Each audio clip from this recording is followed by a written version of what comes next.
আজি শিৱসাগৰ নগৰত অনুষ্ঠিত হোৱা ৰাইজৰ দলৰ কৰ্মী সন্মিলন আৰু ৰাজনৈতিক শিক্ষা শিবিৰত আমি উপস্থিত থকা ৰাইজৰ দলৰ সকলো কৰ্মীয়ে শপত লওঁ, সংকল্প লওঁ যে আগন্তুক পঞ্চায়ত নিৰ্বাচনত আমি আমাৰ দলৰ প্ৰাৰ্থীসকলক জয়ী কৰাবৰ কাৰণে অহোপুৰুষাৰ্থ কৰিম। আমি সৰ্বশক্তি প্ৰয়োগ কৰি আমাৰ প্ৰাৰ্থীসকলক 2025 চনৰ পঞ্চায়ত নিৰ্বাচনত জয়ী কৰাম। আমি কোনেও দলৰ ভিতৰত বিসম্বাদ নকৰোঁ। আমি কোনেও দলৰ সৰ্বসন্মত প্ৰাৰ্থীৰ বিৰুদ্ধে নাযাওঁ।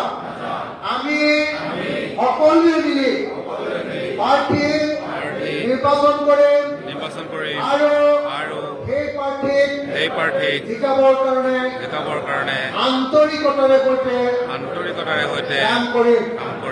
আমি 2026 চনৰ অসম বিধানসভাৰ নিৰ্বাচনত সাম্প্ৰদায়িক বিজেপি আৰু AIUDF পৰাজিত কৰিবৰ কাৰণে কাম কৰিম।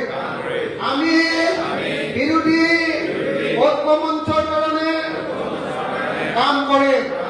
আমি ৰাইজৰ দলৰ প্ৰাৰ্থীসকলক বিধায়ক ৰূপে জিকাবৰ কাৰণে সৰ্বোচ্চ গুজাৰি দিম। আমি যুঁজিম, আমি জিকিম। আমি সকলোৱে ককাই ভাইৰ দৰে, ভাই ভনীৰ দৰে সকলোৱে কাম কৰিম। জয় অসম! জয় অসম!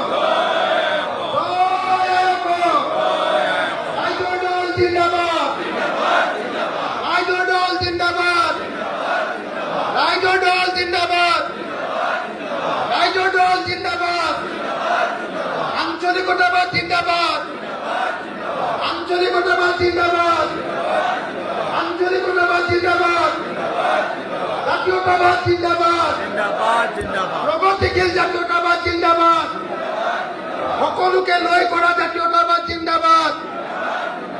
ঐক্যবদ্ধ জাতীয়তাবাদ জিন্দাবাদ! ইনকলাব জিন্দাবাদ! হিন্দু মুছলমানৰ ঐক্যবদ্ধ সংগ্ৰাম জিন্দাবাদ! সকলো জাতিৰ ঐক্যবদ্ধ সংগ্ৰাম জিন্দাবাদ! সকলো জাতি এক হওক!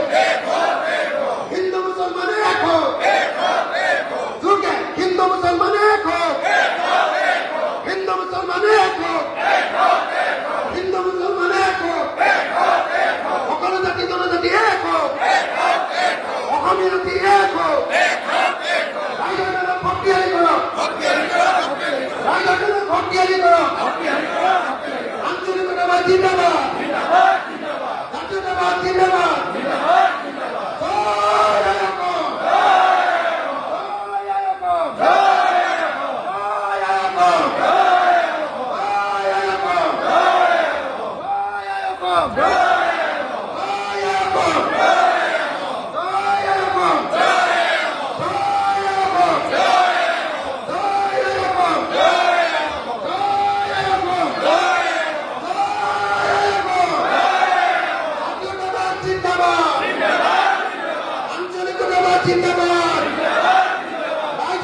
জিন্দাবাদ ৰাইজৰ দল জিন্দাবাদ ৰাইজৰ দল জিন্দাবাদ ইনকলাব জিন্দাবাদ সকলো ৰাইজ এক হিন্দু মুছলমান এক সকলো জাতি এক অসমীয়া জাতি এক